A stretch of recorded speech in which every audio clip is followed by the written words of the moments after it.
தேனி மாவட்டம் பெரியகுளத்தில் நடைபெற்ற அகில இந்திய அளவிலான கூடை பந்தாட்ட தொடரின் இறுதிப் போட்டியினை ஊரக வளர்ச்சித்துறை அமைச்சர் ஐ பெரியசாமி தொடங்கி வைத்தார். தேனி மாவட்டம் பெரியகுளத்தில் நடைபெற்ற அகில இந்திய அளவிலான கூடை பந்தாட்ட தொடரின் இறுதிப் போட்டியினை ஊரக வளர்ச்சித்துறை அமைச்சர் ஐ பெரியசாமி தொடங்கி வைத்தார்.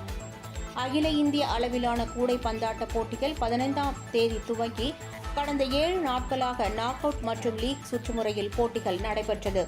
சென்னை இந்திய வங்கி அணிக்கும் சென்னை வருமான வரித்துறை அணிக்கும் இடையே இறுதிப் போட்டி நடைபெற்றது.